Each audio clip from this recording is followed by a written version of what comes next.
Assalamualaikum warahmatullahi wabarakatuh. Halo, saya Rosalia Handayani dari kelas 10 MIPA 2. Di video kali ini, saya akan menjelaskan tentang pencemaran lingkungan.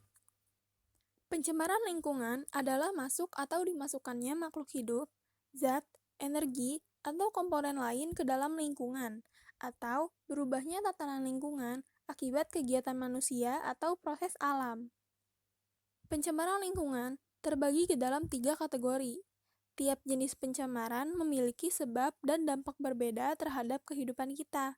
Jenis-jenis pencemaran, yang pertama itu pencemaran udara. Contoh pencemaran udara yaitu asap pabrik dan kendaraan atau kebakaran hutan. Yang kedua ada pencemaran air. Contoh pencemaran air yaitu limbah pabrik yang dibuang ke sungai atau parit. Yang ketiga ada pencemaran tanah. Contoh pencemaran tanah berupa tumpahan minyak ke tanah. Penyebab pencemaran lingkungan dapat berasal dari berbagai sumber.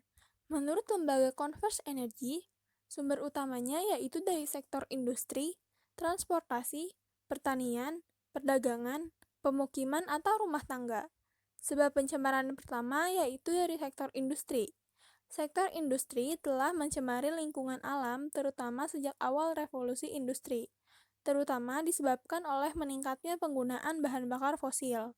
Pada abad ke-19 dan abad ke-20, batu bara telah digunakan sebagai bahan bakar untuk operasi mesin-mesin, menggantikan kekuatan manusia. Dan pada akhirnya, hal ini menyebabkan pencemaran udara, tanah, dan air. Sebab pencemaran kedua yaitu sektor transportasi. Sejak manusia meninggalkan penggunaan hewan seperti kuda untuk transportasi, polusi lingkungan oleh sektor transportasi meningkat tajam. Penggunaan berbagai mode transportasi menggunakan bahan bakar fosil menyebabkan pencemaran udara oleh karbon dioksida. Demikian pula, sektor transportasi juga menyebabkan emisi meningkat dan juga berkontribusi besar terhadap perubahan iklim dan pemanasan global. Sebab pencemaran ketiga berasal dari sektor rumah tangga atau pemukiman. Areal pemukiman memberikan andil pula terhadap polusi, misalnya untuk membangun rumah. Lingkungan alam harus dihancurkan dengan satu atau lain cara. Satwa liar dan tanaman liar dimusnahkan, digantikan oleh konstruksi manusia. Karena membutuhkan pekerjaan industri, konstruksi itu sendiri juga merupakan sumber kontaminasi lingkungan. Kemudian, ketika orang-orang menetap di areal pemukiman, mereka akan menghasilkan sampah setiap hari, termasuk bagian yang tidak dapat dihancurkan atau diuraikan secara alami. Nah, jadi kemarin saya sudah membuat poster tentang pencemaran udara, air, dan tanah berikut penanggulangan dan pencegahannya. Yang pertama ini ada poster pencemaran udara. Cara mengurangi dan mengatasi pencemaran udara yaitu menanam pohon di pekarangan rumah dan lingkungan sekitar kita.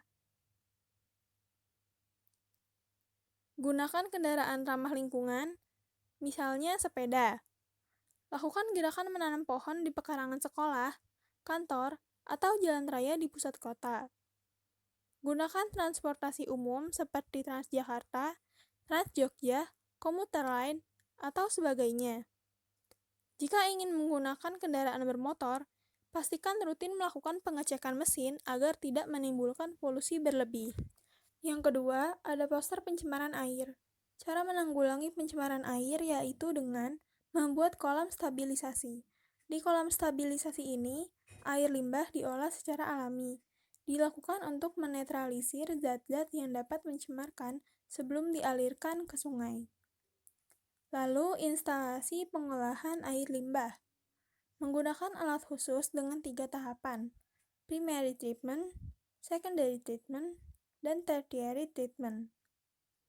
Selanjutnya ada pengolahan ekskreta. Dapat ditemukan dalam septic tank yang bisa diolah dengan cara anaerobik menjadi biogas. Setelah itu bisa dimanfaatkan sebagai sumber gas untuk rumah tangga. Yang terakhir, ada poster pencemaran tanah. Cara menanggulangi pencemaran tanah yaitu dengan remediasi. Remediasi ini terbagi menjadi remediasi in situ dan remediasi ex situ.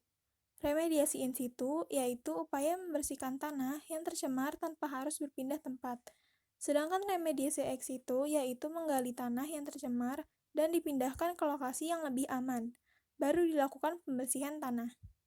Selanjutnya dengan melakukan pengolahan limbah cair. Dilakukan dengan menampung limbah cair hasil rumah tangga atau industri yang kemudian diolah sehingga lebih ramah lingkungan dan tidak berbahaya bagi ekosistem tanah. Selanjutnya ada daur ulang. Dilakukan dengan pemisahan sampah organik dan anorganik. Sampah anorganik didaur ulang untuk membuat barang baru seperti kerajinan tangan. Dan yang terakhir, pengurangan penggunaan bahan kimia. Hal ini dikarenakan karena tidak ramah lingkungan.